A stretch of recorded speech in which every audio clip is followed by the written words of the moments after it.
Thank you for joining us for the third History of Change talk today, which is on the climate movement, which is exciting as we're just now only a couple of months away from the Paris Climate Summit. We're very happy to be joined by Alex Evans today, who is a senior fellow at the Centre on International Cooperation at New York University. He's currently working on international development, foreign policy and resource scarcity, with a focus on the post-2015 development agenda and future global climate policy.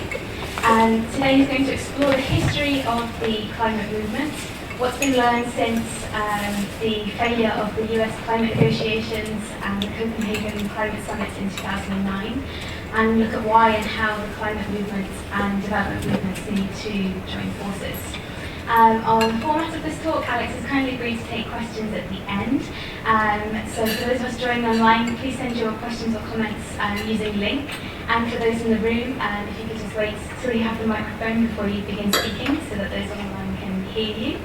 And just to remind you that the talk will be made available externally on our YouTube channel, so you'll be able to listen in again. And you can also tweet throughout the series using the hashtag changehistory, so do join in the conversation there. And the Wi-Fi password and network is up on the screen.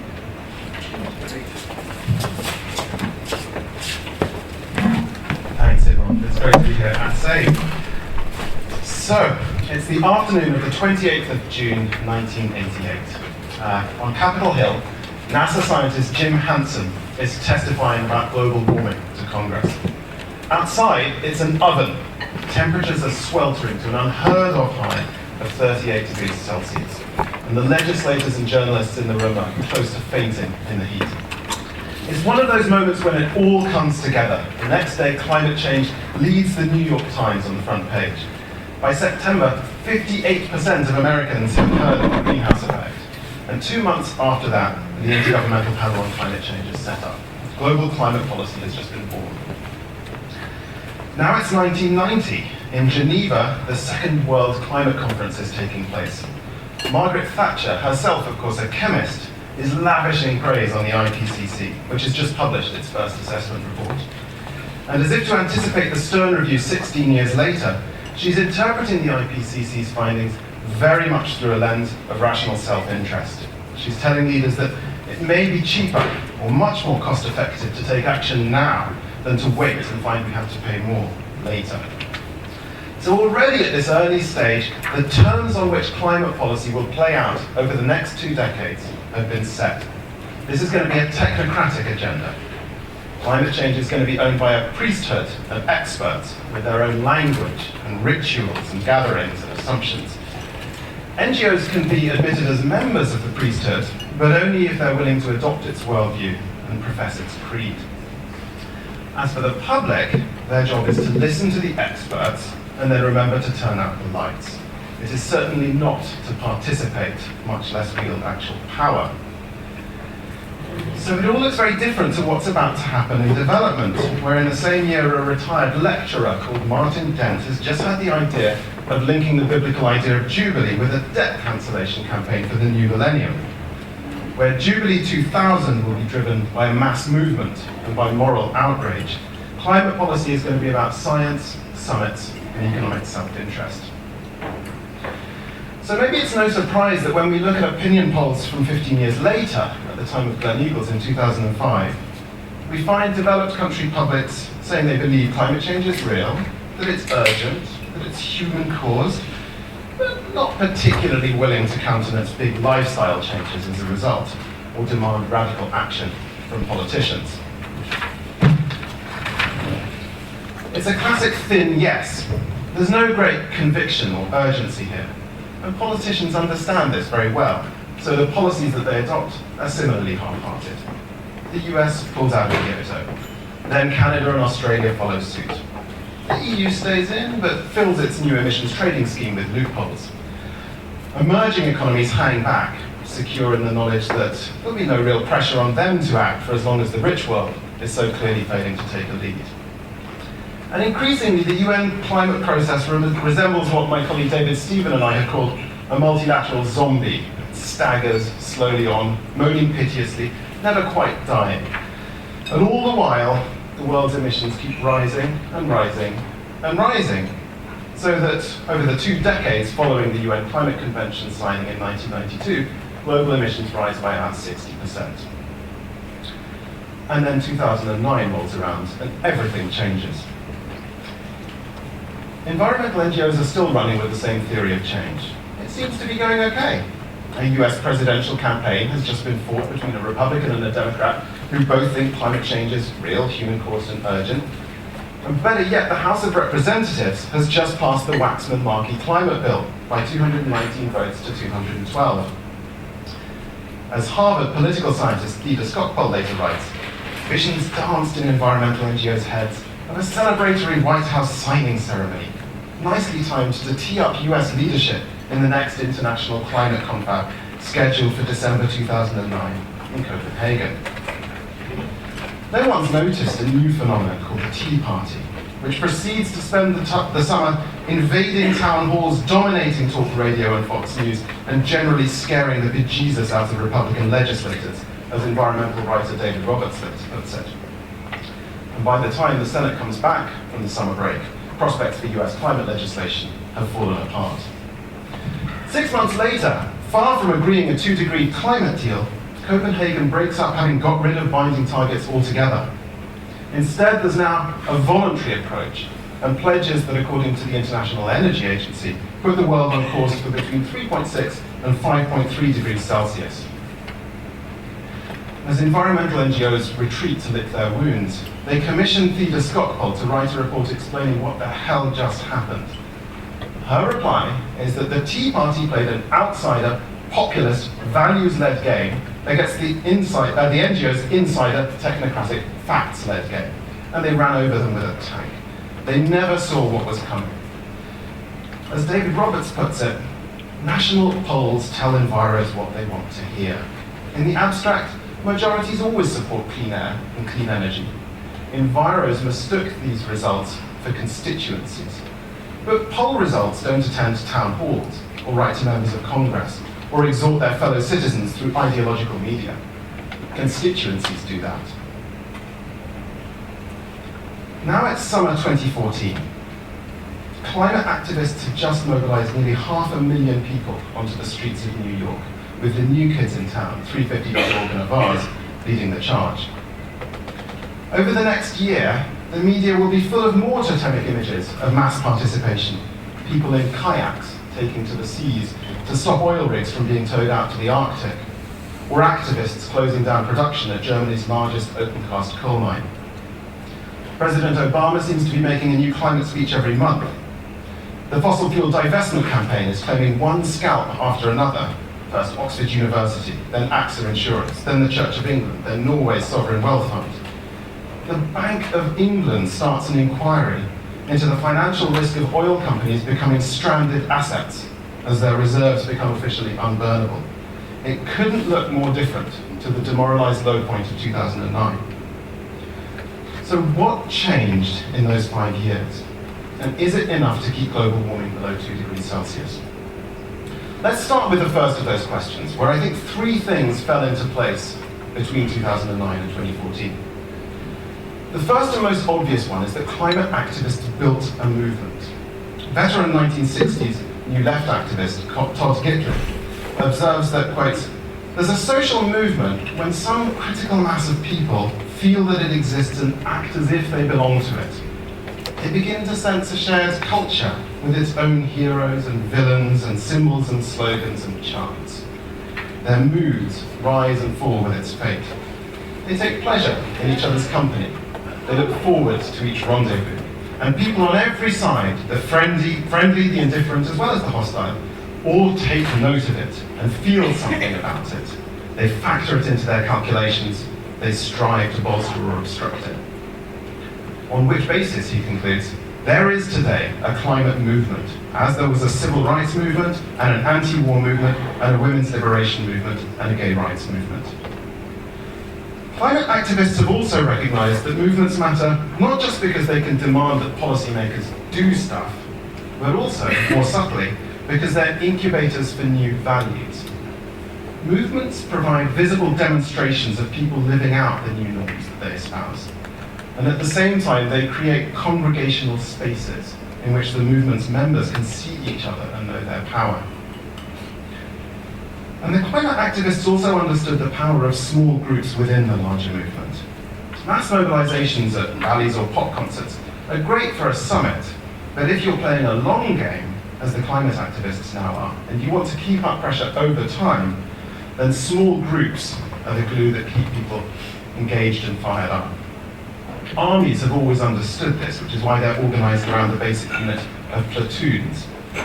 Jubilee 2000 got it too, and built its mobilizations largely out of the building bricks of church congregations. The Obama 08 campaign, of course, won using small groups. And now climate activists are doing it again, whether on fossil fuel divestment, which is a movement rooted in colleges across the US, or in the small group tactics that underpin mass actions like the Endergelander coal mine closure. The second big shift is that climate activists now have a terrific story. The Tea Party taught them that values trump facts, and they've learned that lesson really well. Following in the footsteps of abolitionists 2 centuries ago, civil rights advocates 50 years ago, Jubilee and Make Poverty History activists a decade ago, all of whom framed their stories not in terms of rational self-interest, but as moral challenges. You can see the shift over Obama's 8 years in office. If you look at his climate speeches in the first term, they're all about green jobs. But by the time of his second term, when his administration is actually doing stuff about climate change, it's framed as just being the right thing to do. So in psychological language, this is a shift from extrinsic to intrinsic motivation, which research shows over and over is a far more powerful basis for action. And the language of unburnable carbon, the idea that if we're serious about 2 degrees Celsius, then we can never burn 80% of the oil, gas, and coal reserves sitting underneath us, is also a terrific element of the story. It tackles the other end of the problem, wellhead rather than tailpipes, as George Marshall puts it, and it's powerfully resonant as the Guardian's Keep It in the Ground campaign shows. And the third big shift, finally, is that climate activists have entered into a very productive alliance with some people who've been doing small group organizing and morally based narratives for thousands of years, faith communities. Even before Pope Francis published his encyclical on climate change, the last few years have seen steadily increasing engagement on climate change by faith communities, with Tearfund, who are here today, among the very first faith-based NGOs to start campaigning on climate. But now, to have the most charismatic Pope in living memory leading from the front on climate change, that's a real game changer, and one that has only just begun to play out. So those are the 3 big things that I think have shifted in the new climate movement. But is it enough for 2 degrees? Now, I would say not yet, because I think 2 more things still need to fall into place. The first one of those is about the movement's demands. Some campaign asks have terrific vision, but they lack specifics, like NGOs' calls ahead of Copenhagen for a fair, ambitious, and binding climate deal. Other campaigns have the specifics, but lack the vision. Can't help but think here of standardized country-by-country tax reporting by multinationals with information disclosed publicly rather than just to relevant tax authorities. And just occasionally you have a campaign that has both, like Jubilee 2000. And the climate movement isn't there yet.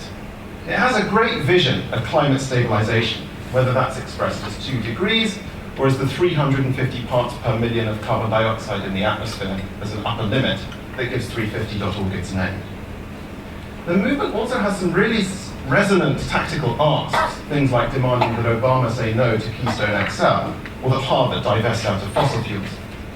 But the asks do not match the vision. And that's why I would love to see the climate and development movements join forces to demand a safe global emissions budget that's shared out on the basis of equal per capita allocations for everyone, something that Bono has also picked up on. Owen Barder, who's here today, and Alice Lepissier and I have just spent the last 3 years building a quantitative model to tell us what it would look like if the world agreed a 2-degree carbon budget and then shared it out on the basis of equal per capita shares of the sky for everyone, and then allowed emissions trading. The report is out in 2 weeks' time at the SDG Summit, but there's a preview of it, which we have a couple of copies of, and is linked to from Global Dashboard if you're interested. But in a nutshell, what we found is that not only is climate stabilization way cheaper than you would think on this basis for high emitters, but also that low and lower middle income countries would gain $419 billion a year from emissions trading by 2025. That's more than 3 times as much as total current aid flows. So we get to stabilize the climate, and in the process we sort out the finance for development gap that July's Addis Finance for Development Summit so clearly failed to do anything about. So that's the first thing that I think the climate movement still needs, a headline ask that will actually deliver on its stated vision. The second thing that I think is missing at the moment is a different kind of narrative that leads to a different kind of campaigning. As I said earlier, climate activists are now speaking with a strong, morally grounded voice that's totally different from the old, leaden, technocratic language that we used to hear. But it's still what George Marshall, who wrote what I think is probably the best book out there on climate change, calls an enemy narrative. So we're the goodies, and somebody else, be that Exxon or Shell or the Koch brothers, are the baddies. Now these narratives have real power, but ultimately I think George is right when he says that the missing truth, deliberately avoided in enemy narratives, is that in high carbon societies, everyone contributes to the emissions that cause the problem. So the real battle for mass action will be won not through enemy narratives, but through narratives based on cooperation and mutual interest and our common humanity. Now, when you think about it, this implies a very different approach to how we campaign.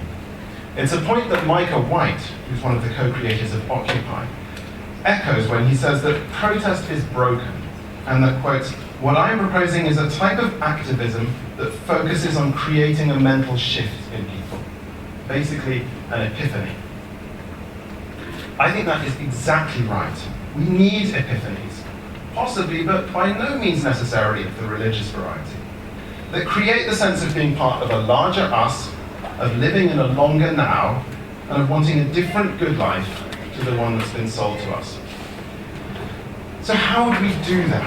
There's no neat reply to that question, but let me finish today by proposing that figuring out how to answer it will require us as activists to think deeply about 3 things. The first of these is grief. Grief is an entirely appropriate response to what we're doing to the planet and its poorest people, now, not just in future generations. And I think that part of our job as communicators, as messengers of a different future, as prophets, if you want to use the technical term, is to acknowledge and express that grief. The theologian Walter Brueggemann observes that in the Old Testament you find prophets doing 3 things. First, telling it like it is, describing reality, which is what you find in Jeremiah, ruthlessly showing a mirror to what Israel has become. Second, to face the despair that comes from that reality, which is what Lamentations is all about in the Old Testament. And third, to give hope for the future, which is what you find in Isaiah. And Brueggemann also observes that today's progressive activists are great at the first of these, reality, great at the third of these, hope, and terrible at the second of these, the grief part. Only very occasionally do any of us express our grief about the issues that we work on. But when we do, as for example the Philippines lead negotiator did at the 2012 climate summit when he broke down in tears while describing the impacts of Typhoon Haiyan on his country, or how all of us have felt in the last week on seeing the shocking images of little Aylan Kurdi's lifeless body lying on the beach in Turkey. There's a raw power there that can shock us out of complacency.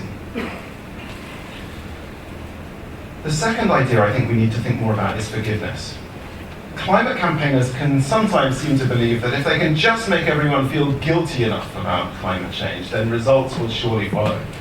But people already feel guilty about climate change, and that's part of why they don't want to think about it. Guilt is only helpful if we can do something with it, because otherwise it just turns toxic and ultimately debilitates us. So we need ways of recognizing and expressing where we screwed up and then of being forgiven.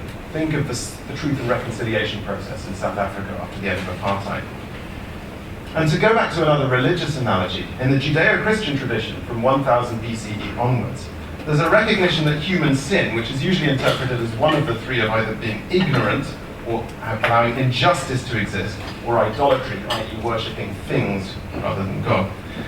But those forms of sin can break the delicate web of bonds on which creation rests. And so to repair those breaks in those bonds and prevent creation from unraveling, there's a process called atonement, which is undertaken by the high priest in First Temple Judaism and by Jesus in Christianity. This is a very deep, very powerful idea. It's one that's really inextricably bound up with ideas of self-sacrifice and rebirth.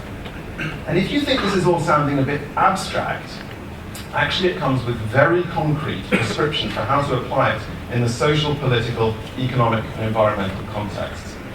And the name for those prescriptions is one that we know very well. It's our old friend Jubilee. Jubilee is the idea of atonement applied to the real world.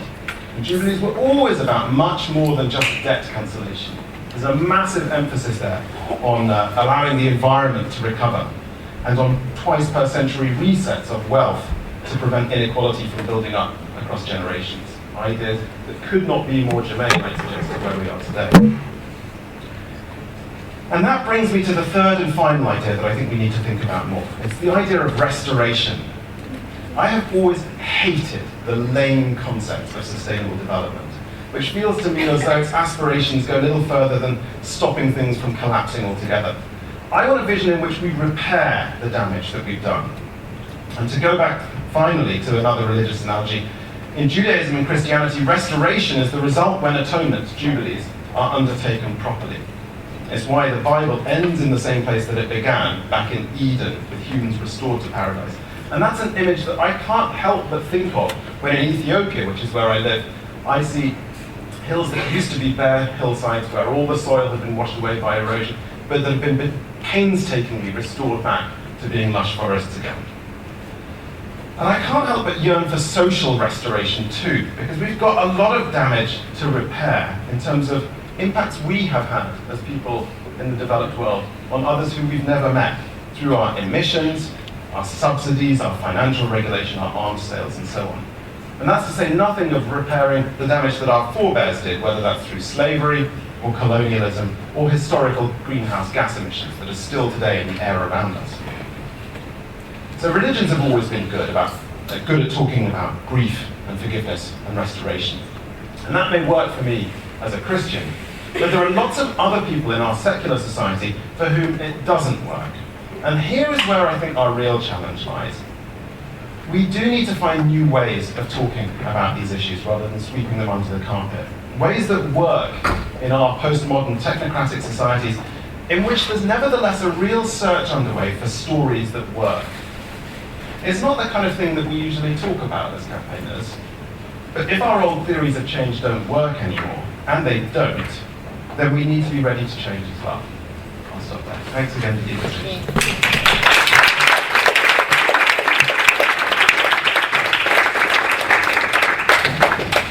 There we go. Thank you very much. We can now take a few questions. If you have one, could you raise your hand and I'll come to the microphone. You'd like to go first? Hi, I'm Alice. I'm the head of the Action 2015 campaign here, which, as you probably know, is trying to do what you've kind of been talking about, which is in part bringing together kind of climate organisations, development organisations to campaign together. And I think we've achieved a lot. There's been lots of challenges along the way, and we're kind of coming up to two kind of crunch moments. One is obviously the global goals in like 16 days' time, I think. And then the second is obviously the COP. And it would be great just to get your perspective about kind of what you'd like to see. And I don't want to separate them too much, but climate organisations doing, around the SDGs, and it's great to be working with the BAS and others around the big mobilisation we've got planned. But in terms of what you'd like or think that they could be doing at that moment, and then the kind of flip side of that is what would you kind of see development organisations like Save the Children doing around the COP? Like, what would be the most useful contribution in your eyes for kind of us as an organisation at those moments? Right. Shall I answer that now, everyone, or do you want to do it? So I think it's already clear where we're going to end up on the 31st of December this year, when the next two summits are underway. We're going to have ambition in terms of what we have set out to achieve this high, so the SDGs, ending poverty by 2030, and inequality and planetary boundaries. It's almost like we're going to abolish unkindness by 2030. So they're so ambitious. And then climate will obviously reaffirm the 2 degrees. But it's equally obvious, I think, that the ambition on delivery is going to be down here. I was working with the Ethiopian government on the finance for development negotiations that we just had in Addis, and was also involved in a small group of OECD governments who were talking for 6 months beforehand about what they might be prepared to do in terms of actual delivery. I was just horrified by the lack of ambition. It seems extraordinary to me that we've allowed the ambition on the what to get so high when there's clearly so little thinking or political will about the how of making it happen. So I think that the first thing is that at the beginning of next year we'll need to regroup and I think be thinking about playing a longer game. We in the development crowd keep, I think, falling into the trap of working to the next summit, and then the next summit after that, and then the next summit after that. Whereas I think one thing the climate guys are getting right now is that they're playing a longer game than that. So I think the conversation we need to have in January is about what are we trying to do over the next 5 years. So thinking across full election cycles, and also all the way up to 2030. I think the second thing is that the climate movement looks in better shape than the development movement. They're mobilizing more people, they've got more energy. They know that, and I feel, I'd be interested if you agree with this, I feel like development people are quite up for partnering with the climate people, and the climate people are sort of thinking, yeah, maybe. I think we would have more as development people to gain from that alliance right now than they would in tactical terms. And I think also people are scarred by a lot of the how do we join up development and climate conversations having been quite low end to date.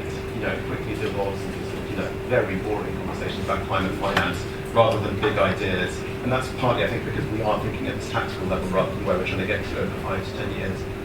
So I feel like really the answer to your question has to do with creating spaces where we can have bigger picture conversations about what we're trying to do. And asking some fundamentals. I mean, I'm really not sure if Copenhagen goes the way, if Paris goes the way I fear it will, that there's much merit in necessarily continuing with the UNFCCC circus as it's structured today. And we've had 23 years of this, and look how much the emissions have risen. I do still think we need a global deal, but I'm not sure whether this process is capable of yielding it.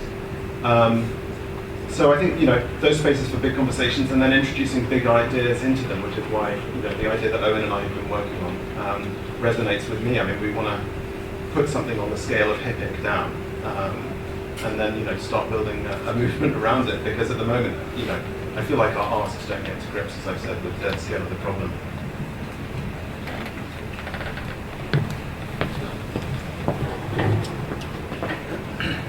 Thanks. Hello. So I'm George Marshall. Thank you. You said nice things about them. And I'm here with Jamie. We're from Climate Outreach in Oxford. We specialise in the communications work. And I guess we're also, I think this is such a good time for us all, right across, if we can call it the movement, or people working on this, to look at our own theories of change. And I've kind of got a couple of points on that to ask you, but also in a wider sense to open up the discussion. I guess the first thing is that, I guess the real challenge is, can we be really confident that lessons or metaphors from previous change can simply be translated and projected onto climate change as an issue? Are we so confident that this is an issue that can map previous patterns? Because I would say it isn't. In fact, all of the psychological work suggests actually that climate change has a very unnerving tendency to shape itself culturally around our expectations of it, rather than us being able to interpret it. In other words, it interprets itself in terms of the questions we ask of it. So if we go looking for things, we will find the answers, but they might be the wrong assumptions. And when you talk about a movement, I'm concerned it is following these same strategic and tactical lines of previous movements, and it's just saying, yes, if we can just get bigger. It's all about size and numbers. So I'm concerned about that. And I actually think there might be stronger metaphors to be drawn around historical precedent of mass mobilization, for example, which has happened around, the Second World War, we know as an example of that. And I guess on that very point, the other concern, so that's the first question, is we're taking the right lessons and metaphors. And the second one is that I was on that march in New York, and I've done a lot of work in the climate movement over the last 20 years. And I'm continually deeply disturbed by its lack of diversity.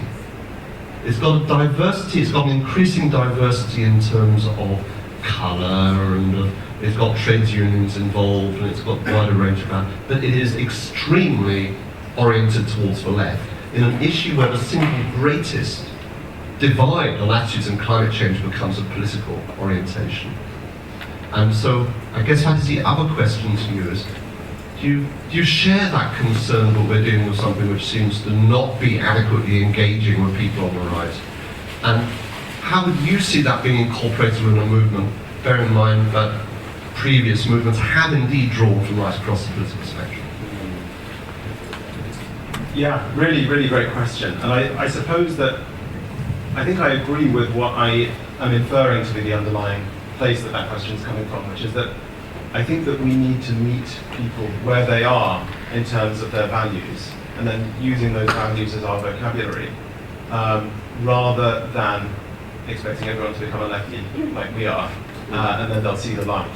So, for example, I think that, I've been working with Tiffany over the last year on a report that we did called the Restorative Economy this month, which is very much pitched towards tier funds base, which is evangelical Christians. And tier funds evangelical Christians are extremely progressive, but of course you go over the other side of the Atlantic, and some parts of here as well, and you find forms of evangelical Christianity that are not progressive, and would have views that I would have a huge problem with about all kinds of issues, like being like a woman's right to choose, or like equal marriage, or many other things that we just take as given because we're progressive, right? And these are lodestar issues. And yet, if we can get beyond our kind of paradigm, there's on climate specifically, there's such a fruitful basis for a conversation and an alliance there, because one of the things we did with this report was really go through the theological basis for minding about climate change and seeing it as a human duty as being something that we have to prevent. And then we're not setting the bar saying, well, first you have to become a progressive like me, and then we're going to talk about climate change. But it's rather, let's have a dialogue that starts from respecting each other's values while acknowledging they're different. And it's a whole different kind of conversation. So that's why at the end of the talk today, I said that I think, we need to think more deeply about these deeper kinds of strata of ideas. It's quite sort of unconscious stuff. It's a bit like doing psychotherapy or something.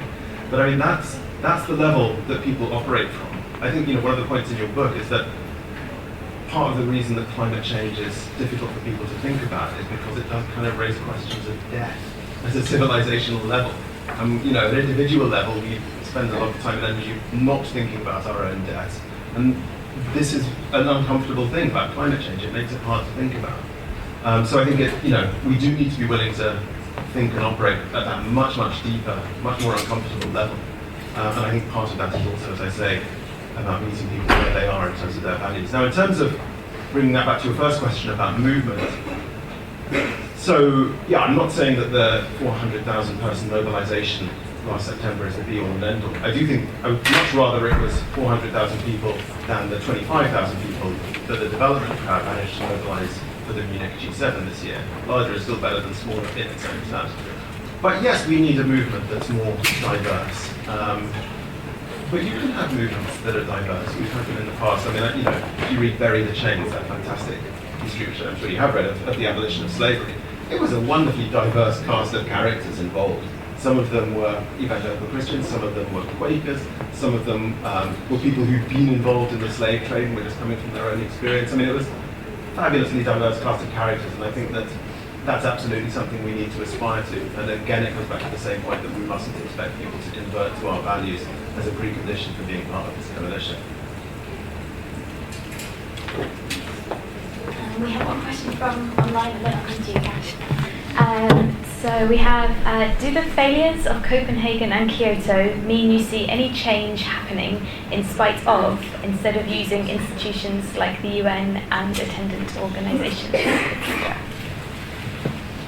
So I guess if I'm interpreting the question correctly, it comes back to the point I made about the UN climate process and whether it's going to yield change. I mean, I think that, so everyone got very excited about Kyoto, particularly when the US withdrew and it became this battle to defend it and try and get it into force. And I was kind of looking askance at that, thinking, well, you know, A, it's only a 5.2% emissions reduction below 1990 levels, so let's not kid ourselves this is a solution. And B, we're baking in the design principle of a fundamentally sub-global approach in which only developed countries have targets, which is not only never going to solve the problem, because look how fast emissions are rising from emerging economies, but it's also just unfair. As soon as you have emissions trading, you're creating property rights to the sky. Only the rich world had any of these property rights, and then everyone was patting developing countries on the head and telling them this was in their interests.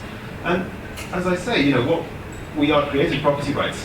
You can go so far as to call this a form of atmospheric enclosure with all of the property rights going to the rich world. And you know, when I look at Ethiopia, talk with ministers in their finance ministry and walk them through, this is what you would get if you had an equitable share of this property right. They're just, you know, you see the penny drop that, you know, actually this has not been in their interest to miss out on this allocation of property rights. And now the carbon budget is that much smaller because we've spent another, what is it, you know, nearly 20 years since Kyoto furiously emitting. There's less of it left. So even if we do equal per capita shares now, it's going to be less advantageous than it would have been at the time of Kyoto. So yes, I'm furious in retrospect about the approach taken at Kyoto. And Copenhagen, as I discussed in the talk, was disastrous in many ways. So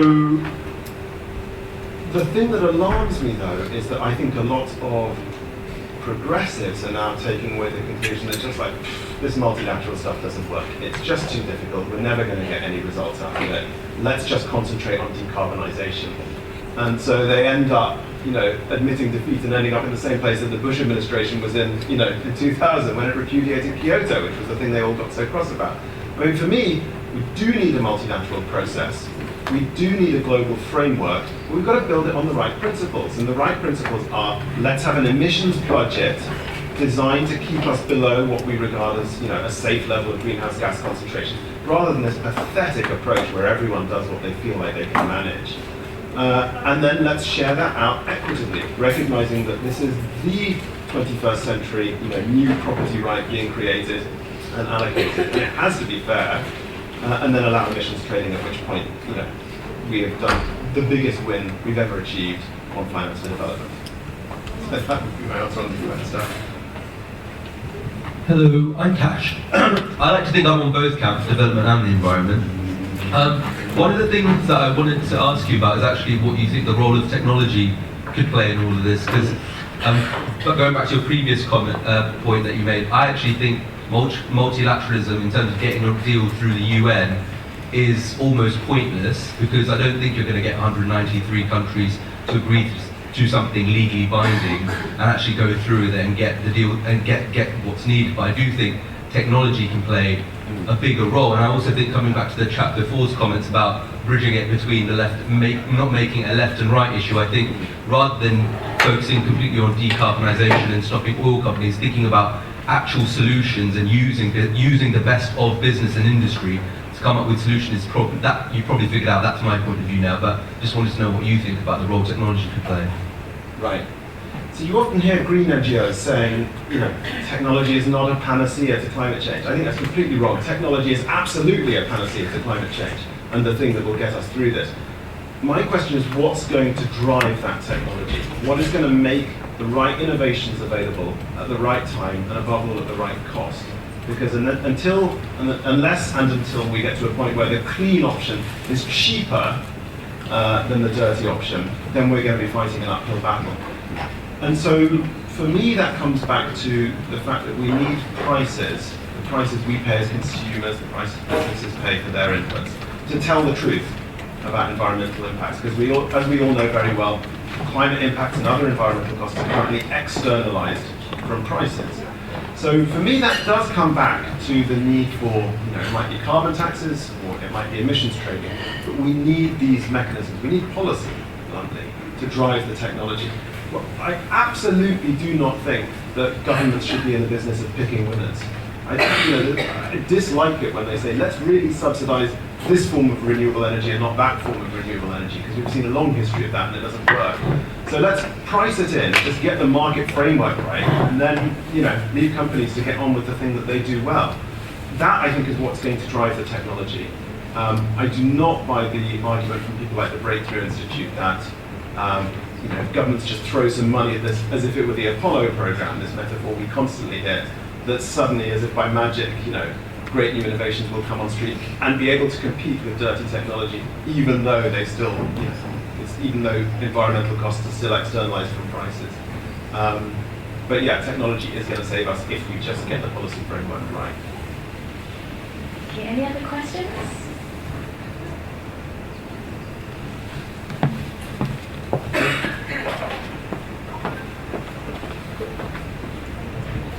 Hi there, I'm Joe Ware from Christian Aid, and love the talk, lots of great stuff in there. Just specifically on the kind of right-left issue, this is the problem that all the advocacy people in NGOs are all mates with the Labour MPs and the Liberal MPs and the friendly ones, and we're now facing 5 years of the Tory government, possibly 10 years, and where are these relationships going to be? Where are these champions of climate on the right that actually can kind of make it a identity issue for being right? And I mean, there's people like Zach Goldsmith who, potentially could be a champion for that if he gets the London mayoral thing. And there's obviously the Bright Blue think tank on the Tory side. Is there anyone else, any other kind of people on that side of the spectrum who you think we could be amplifying or working with? Any thoughts on that would be great.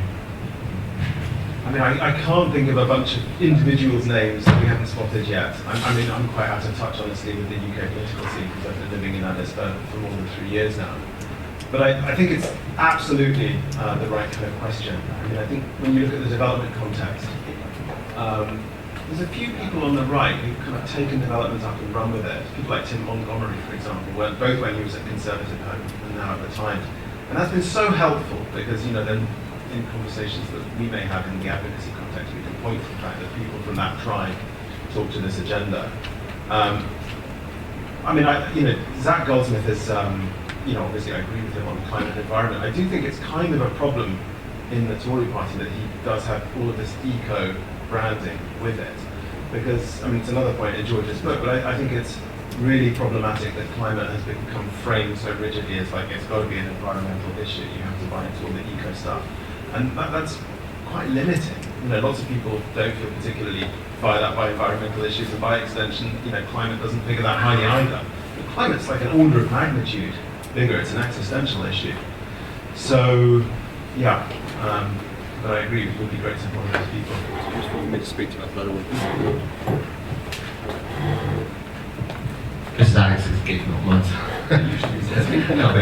I'll be good with that. I think the first thing is if you recognise that there's a diversity problem, this is a problem for modern change.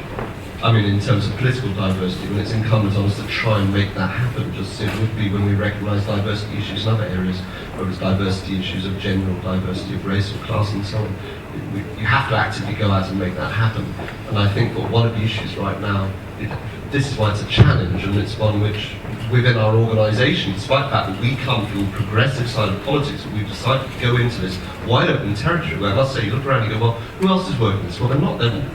All the people in the climate movement are huddled down the other end, and we're going out there because we have to find the people who can do it, we have to nurture them, we have to support them, we have to encourage them to find ways of speaking in their own values. And I think actually the only way that people on the progressive left can be really effective on climate change on their own terms, with the integrity of their own values, is if there is a counterbalance on the other side speaking the integrity of their values. In other words, I think the biggest danger is trying to say, is there some middle ground where we can find some kind of compromise? And you use the word coalition. I think that might be a little dangerous. So I think we have to actively go out there and find and support those people. And they are there, but on a political area, of course, they're very scared of sticking their heads above the parapet. They have to feel that they are supported internally. So actually, again, I think it's like any other. We have so many lessons from diversity issues in other areas that people have to feel supported within their peer group, they have to feel encouraged and supported. And to be honest, organisations working on climate change, maybe they need to do a little bit of positive discrimination, and they need to maybe actually actively hire people who come from a different set of values from the values which are normal in their organisation, if they want that to happen.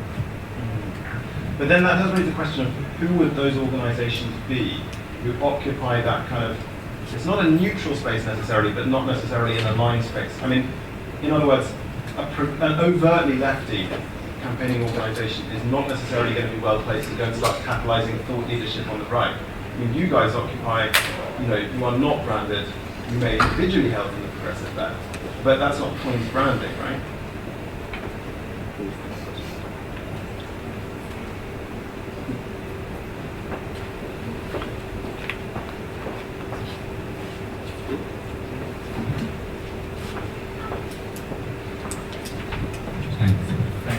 Thanks, Alex. Owen Barber from the Centre for Global Development. You mentioned Bury the Chains in the book about the abolition of the slave trade.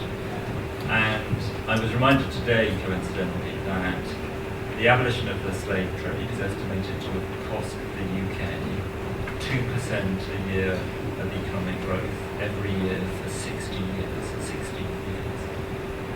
And in 1 year, the UK spent 40% of its government budget on buying out the slave owners. And not only did the UK abolish the slave trade, but it actually put onto the west coast of Africa an entire flotilla of the Royal Navy. I'm not sure what the unit of the Royal Navy was, but some chunk of the Royal Navy dedicated not only to enforcing Britain's decision not to participate in the slave trade, but stopping other people from doing it too.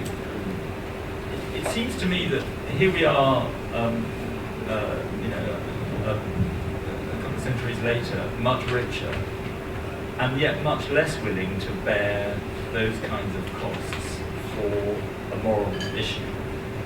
The abolition movement was partly led by the elites that we all have heard about, people like Wilberforce, conservative, of course, but also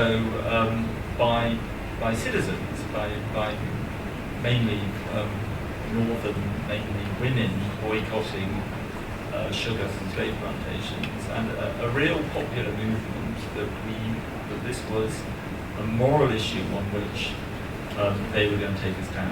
And with changes of governments and changes of political context, they voted time and time again for members of parliament and for the abolition movement.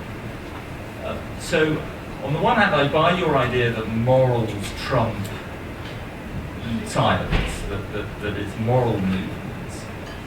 We seem to be a very long way from having a majority, or indeed a significant minority of the country, who are willing to make that kind of sacrifice to do the right thing.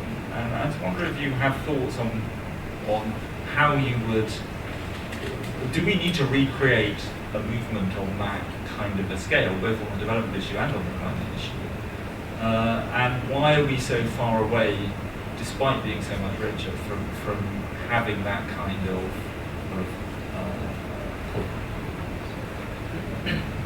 So I guess, I have been thinking in terms of, yes, we need a movement on that scale, although I note George's challenge on that front. And I do think it needs to be morally rooted, but I think that also needs to acknowledge that people within a movement as big as the one I'm imagining are going to come from different moral standpoints. Obviously compatible, otherwise they wouldn't be compatible, at least on this issue, or they wouldn't be in a movement together. But not all from the same set of values, actually a very heterogeneous group that comes from lots of different sources. And I think that's what Jubilee 2000 achieved. And I think part of the reason for that was because it came from, over the last 3 decades, it has tended to be the political right rather than the political left that talks about religion, that talks about God. And, that's, particularly in the US, where from kind of mid-70s onwards, you have the moral majority and then the rise of people like Pat Buchanan and Jerry Falwell. And I always look at that and think, we are crazy as the left to have ceded that ground, because, progressives are much more likely to agree with Alistair Campbell that we don't do God. We just think, well, how did you win on abolition and, civil rights and so on? So I think we should do God, but I think also that, given that God and country tends to be a value set that's more associated with the right, using theology as a way of talking about these issues is a way into some quarters of the political right. But I'm not sure if that altogether answers your question, but I do think we need a movement, and I do think it needs to be morally rooted, but not expecting everyone to have the same morals as you or as us. Can you imagine a movement asking the nation to make a sacrifice worth if you were a politician, you said that we're going to sacrifice 2% a year of GDP growth for the next 60 years because we're doing the right thing.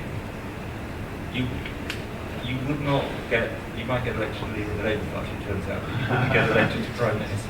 So it certainly is unimaginable in the current political context. And I think that's kind of my point. That for me, I sort of feel, I left IFID in 2006 and spent the last 10 years being a sort of, totally insider policy wonk working in and around the UN, based on a theory of change that I thought sort of 20 or 30 page PDFs had the power to change the world, which proves not to be true, I've realized after 10 years.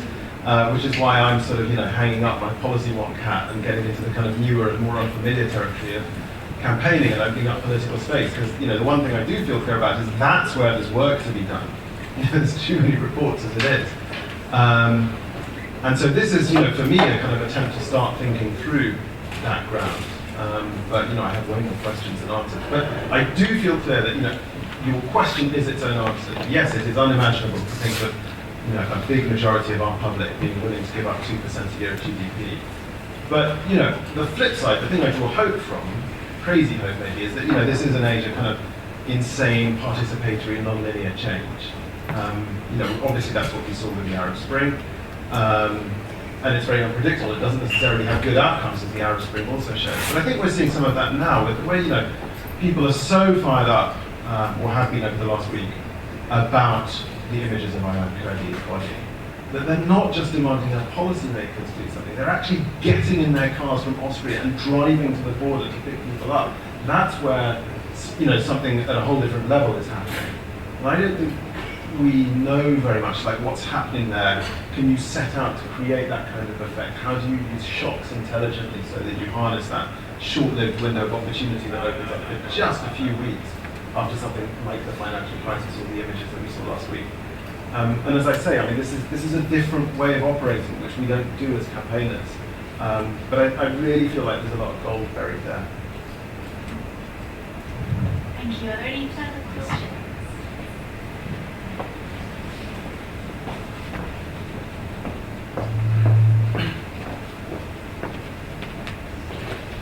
Hi, I'm a campaigner here at Save the Children, currently working on Action 2015.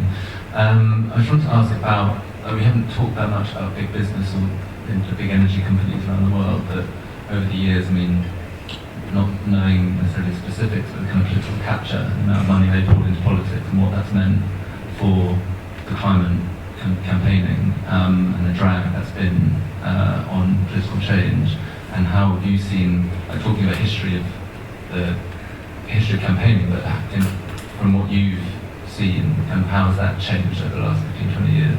And is this deal in Paris going to be where politics finally kind of decouples itself from big business, says we now need to change our relationship with you? I wish I could say yes to the last bit, but no, I don't think so. I think that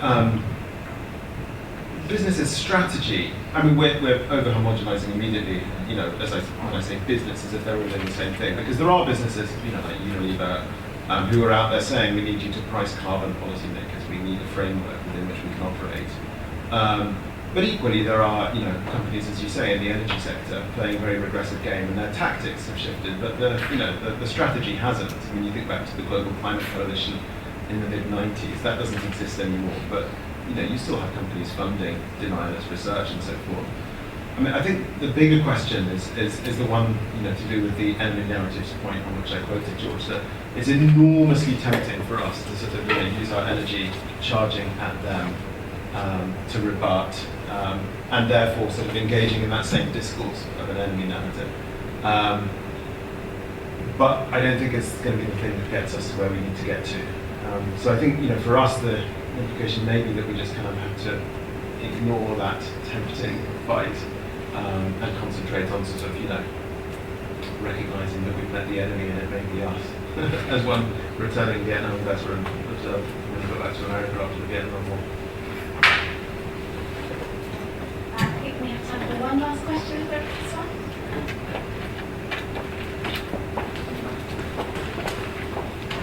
Hello, Jamie from Climate Outreach as well. Just following up that point, Tom Burke of E3G wrote earlier this week or last week about how carbon pricing was a tool that the big energy giants and oil giants were using to basically push off the moral argument and turn it back into the technocratic discussion. I wonder if you had any opinion on that. I guess I have two opinions about that. One is that I don't buy for a second this argument that emissions trading doesn't work because, hey, look at the EU emissions trading scheme and look at the clean development mechanism. These were two mechanisms that were full of loopholes and opt-outs and special provision for industry. To me, it just shows, yeah, that's why if you want to have emissions trading, you have to have it in the context of an emissions budget, because otherwise, of course, you will get endless carbon leakage, as they call it in the jargon, as you know. The CDM wasn't even built on companies actually having caps. It was like, let's look at this industrial installation, work out what the emissions would have been in some parallel universe in which this technology is not installed, calculate the difference, and then we'll give you emissions credits for it. I mean, it's literally based on a hypothetical imaginary world that doesn't exist. And then we act all surprised when emissions keep going up. But we've never tried emissions trading properly. It should never be done without a carbon budget. And so, that's why I support emissions trading in that context. But I think, in terms of whether it leads us to a technocratic discourse, no, I don't think so. I mean, we're talking here about how a larger idea works. And the larger idea, as I've said, is like, are we going to allow a 21st century version of enclosure to happen in which only the rich will get these new property rights? Or are we going to do it fairly? At lower levels, there's all sorts of technocratic details about how that's supposed to work. Just as I once met, when I was at with Gene Sperling, who we all know is a script consultant for the West Wing, who was also an economic advisor to Clinton and then latterly Obama. And he was describing an epiphany he had had, where he was saying that in the early days of putting together HIPIC, they were just fixated on, look, all you need to do is sell the IMF gold. That's the path to doing this. And everyone was like, no. And then he said, we realized one day that we were putting the cart before the horse, that what we needed to say is, look at all the kids you can get into school. Look at all the vaccinations you can do. Look at all the healthcare we can provide. You've got to sell some IMF gold. But look at the kids.